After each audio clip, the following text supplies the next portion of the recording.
Dean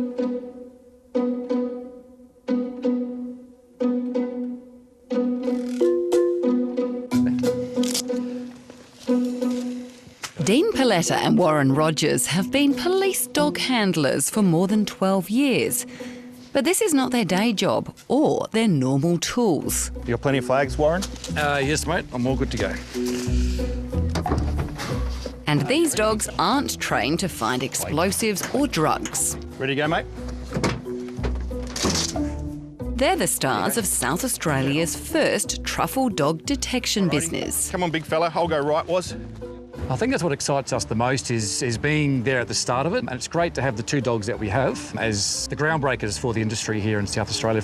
Come, big boy. Dean and Warren decided to start a side hustle 6 years ago when they saw an article about a new truffle farm in the Adelaide Hills. Good boy, Gus.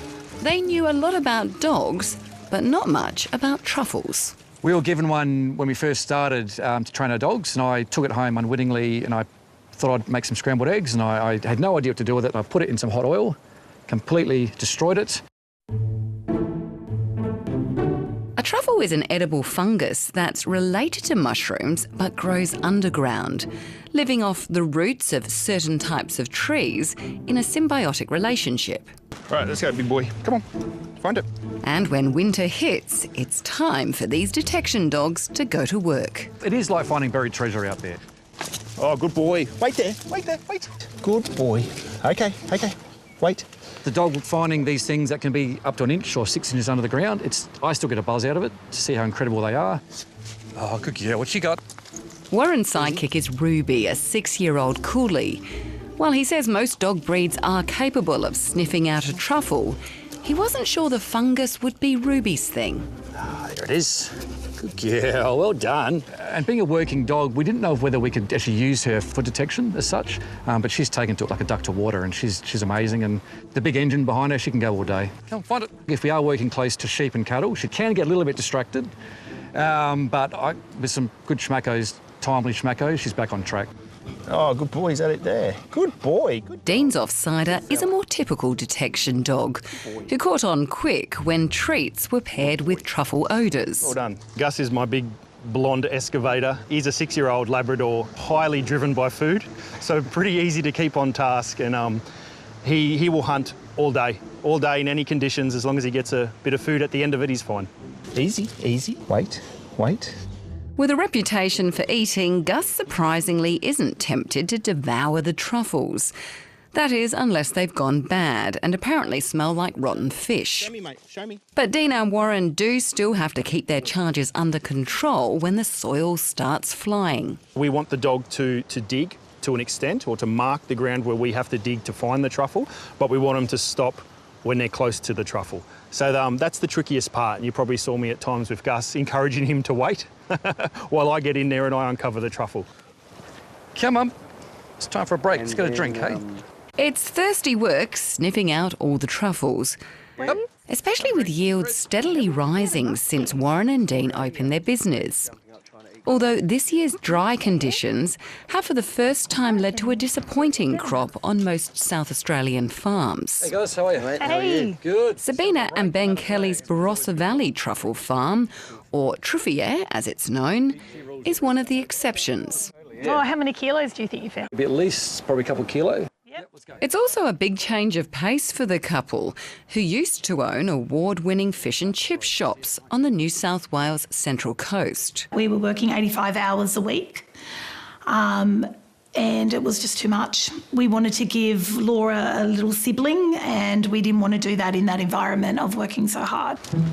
So guys, I've cleared this row. You can see there's a lot of flags we've marked here, so it's been quite productive. After considering a few other industries like cherries, they settled on truffles. We watched a show that they had a truffier and they had a pig and dogs, and I was like, that's it. That's what I want to do. No way. What? Look, they found a truffle. Oh, off this wow, one. that little thing. And while it wasn't known for its truffles, Sabina and Ben decided to grow them in the Barossa Valley. Gonna take some digging, that one. Largely because the climate was suitable, and also because Ben had some local connections in the far more established wine industry. Whoa. Yeah, that was really big. Wow, that's a big truffle, isn't it? So 5 years ago, they jumped into farming with one key missing ingredient. We pre-ordered the trees with... No farm. No farm. No land. Right, that was a bit risky, wasn't it? Yeah, totally, yeah. So then we ended up putting a sign out, property wanted, on letterbox dropping, putting signs on gates, fence posts, all sorts of things to buy off market. Wow. So how did that go? Someone called us. Yeah, so. They did test the soil before buying the property at Flaxman Valley. And after upping the pH with a good dose of lime, it was back to basics when the trees, which had all been inoculated with truffle spores, went into the ground. We planted every single tree By ourselves with the kids, with the kids. Shovels and watering cans and things, Yeah, we didn't even have water set up. We actually had to run watering cans. There was no surveyors and things, so we basically just stepped out the road. We did step it out, so don't ever look how straight they are. Now they've grown big, they're wonky, but you can't tell now. But when they're in little guards, you could see this line doing that. We veered off that way. Yeah. Then, because they thought they'd be waiting 7 to 10 years for their first crop, the couple started a small wine label with local grapes, a business that has been their bread and butter. Although they didn't have to wait as long as expected for the main course, much to the surprise of Warren and Dean, who got a call from Ben after just 3 years. He asked us to come out and I tried to encourage him not to use us yet. Because it was too early, but he insisted. So we came out and we found a couple of kilos, I think, that first hunt on 3-year-old trees, which was the earliest we've ever found truffles at that point in South Australia. So Ben reminds me of that at every opportunity. The Kellys' own dogs, including the appropriately named Truffles, can be handy in the Truffiere. But at this stage, they rely on the trained professionals for a thorough sweep. Their dogs are really good. Like, they'll find truffles that we just can't find with our dogs. They're obviously doing it weekly, and our dogs are just little couch potatoes. As for the other animal that motivated Sabina to get into truffles... So who have we got here? We have Peggy, and that is little Mousy, and they were going to be truffle pigs. And how has it worked out for you? Yeah, it hasn't worked out at all, actually. She grew and grew. She's a bit big. And grew some more.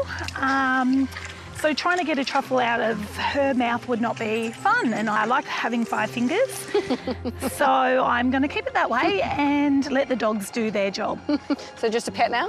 Just a pet. The Kellys sell their truffles to chefs and the public for up to $2.50 a gram, which can create a problem for a product with a short shelf life. People are quite scared of something that if they pay, let's say, $80 for a little truffle, they almost want to keep it and hang on to it because they have it. And it's not a diamond. You just need to basically use it. It's a fresh product. They lose 3% of their body weight every single day. And with that 3% of body weight, that is the aroma. While truffle is commonly used to top a plate of pasta, Sabina has another favourite dish that helps take the fear out of the fungi.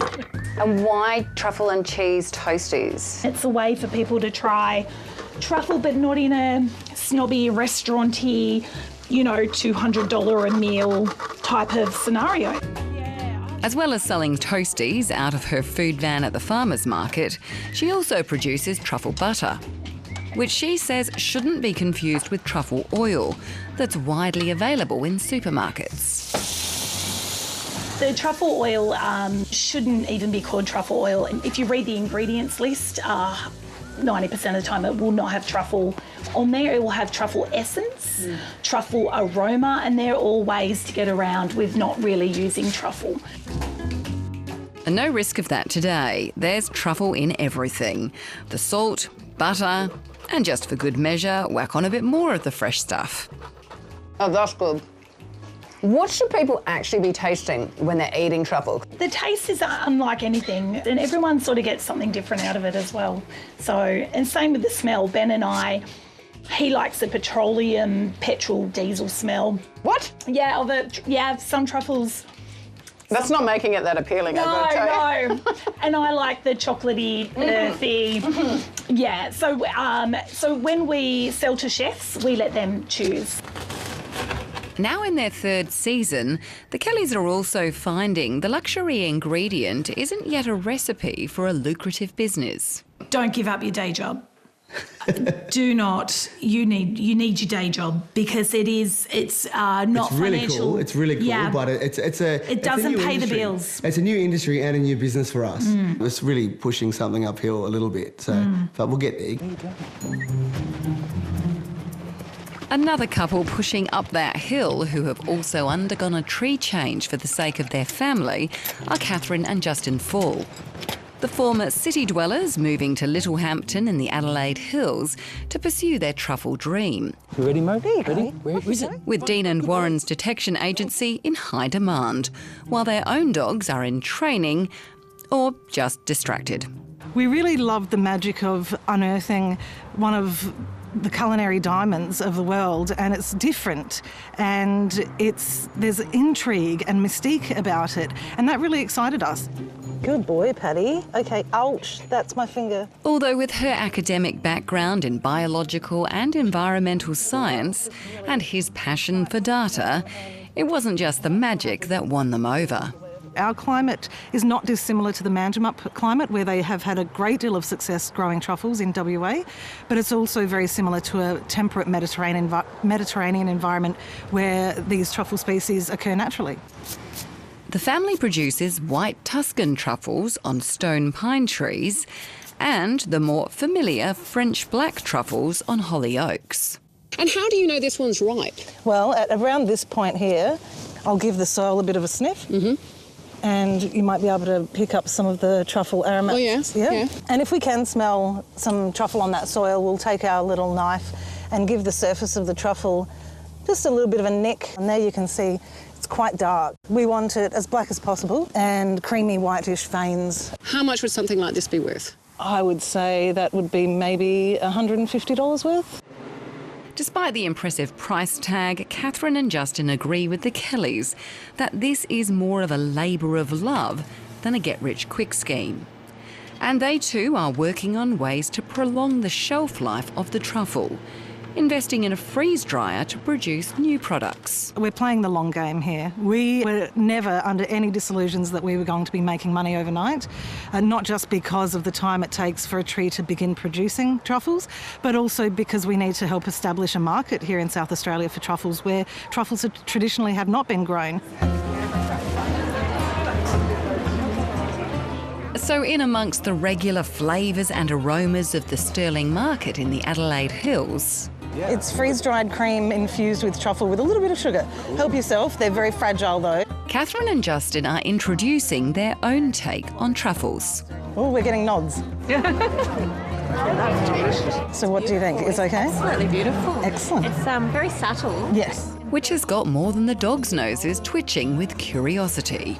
So you're just having the one bag of the bombs? Yes. For Catherine, who is also the president of the Australian Truffle Industry Association, it's a chance to win over new customers and mingle with an increasing number of local producers. Being able to talk to other growers is so nice because you get the pain and the nervousness and the excitement of it all. Well done you guys, congratulations. We have at least 24 truffle farms that we're aware of. It's getting really exciting in South Australia for the truffle industry.